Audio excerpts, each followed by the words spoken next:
Master Gail West with her speech titled The Penny, a small coin with a big story. Today, Gail West will take us on a journey through the life of the U.S. 1 cent coin, better known as the penny, its rise, its role in our culture, and the reason its demise. The reasons its demise. Thank you. Now let's give a warm welcome to Toastmaster Gail West. Thank you, President Toastmaster, fellow Toastmasters, and most welcome guests. When was the last time you used a penny? It's light, almost weightless, and it's worth just 1 cent.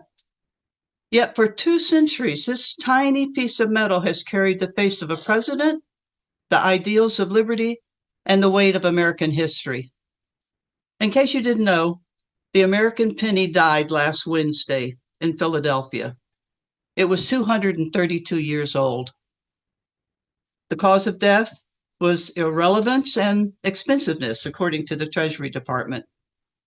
You couldn't buy anything with penny anymore, not even penny candy. Moreover, the cost to mint the penny had risen to more than 3 cents. And as a result, the U.S. Treasury lost tens of millions of dollars every year producing the cents. The American penny has a really interesting history. It was born in 1793 in Philadelphia, the same city where it died.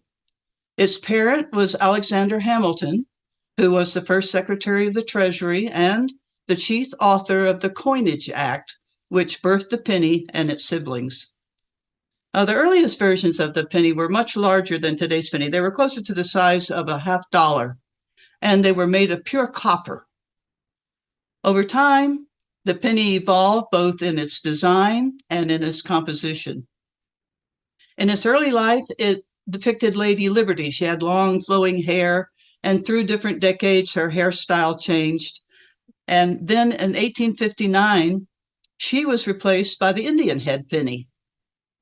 But then again, there was another change 50 years later, and that was going to be in 1909. That was the 100th anniversary of Abraham Lincoln's birthday. Teddy Roosevelt, who was president at the time, really admired Abraham Lincoln, and he wanted to commemorate this special 100th birthday in some way.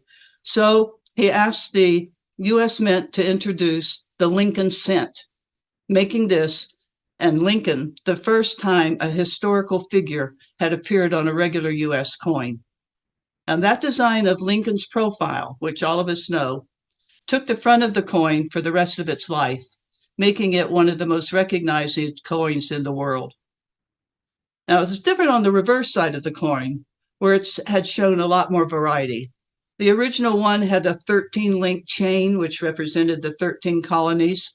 There was a wreath, there were wheat stalks, but again, to celebrate Lincoln's 150th birthday, they changed that to the Lincoln Memorial.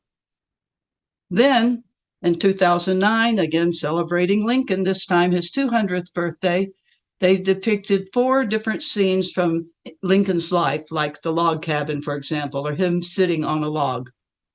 Finally, the last reverse side was called the Union Shield, which was introduced in 2010. At first, as I said, the penny was pure copper. But in 1943, because of the hunger of copper for the war effort, it changed for a year into a zinc-colored steel. It was sort of funny looking. It looked silver, and it wasn't copper, and it confused Americans. So after the war, copper returned, but again, it had to change in 1982 because of rising metal costs. But this time, they made it of zinc, but they covered it with a thin coat of copper so it looked like the regular penny. The penny has been just more than currency. It's been a cultural symbol. In its heyday, it was going rate for your thoughts. It was a symbol of frugality. You could be called a penny pincher or be told to penny wise and pound foolish. It could be saved. It could even be earned. And it sometimes could be pretty. And other times it could arrive from heaven. Find a penny, pick it up all day long, you'll have good luck. That was an expression that's true anytime, but it was especially true on May 23rd, which was the Lucky Penny Day. And that was a time to appreciate the good luck of finding a penny face up. And people would throw pennies out on the road, on the street on that day so other people could have good luck, turning it into a charm of fortune. On the darker side, a penny could undoubtedly be bad, especially turning up. It even forayed into footwear. In the 1950s, I wore penny loafers, which were very popular. And they're still popular, well, not as popular today, but they're still available. And it made its way even into the smallest contribution. Penny drives and donation jars have raised millions of dollars for schools, hospitals, and even disaster relief. From being flattened on a railroad track by curious kids, and I also did that when I was a kid. We'd go down the railroad track and put a penny there and let it plaque, to songs like Penny Lane by the Beatles or Pennies from Heaven by Bing Crosby. The penny has been a quiet but constant presence in American life and language.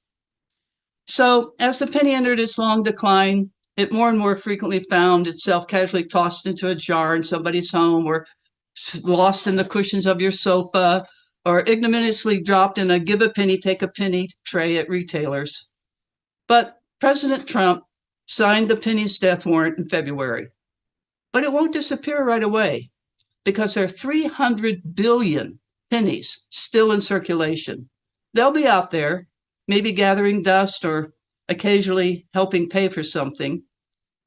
The penny story reminds us that even the smallest things can hold great meaning. It's been a witness to our nation's growth. It's been a symbol of luck, a tool for charity, and part of our shared language. So the next time you see a penny, and don't just use it as spare change, see it as a tiny piece of American history that passed through countless hands, connecting generations to the heart of our culture. Back to you, presiding Toastmaster. Wow, wow, wow.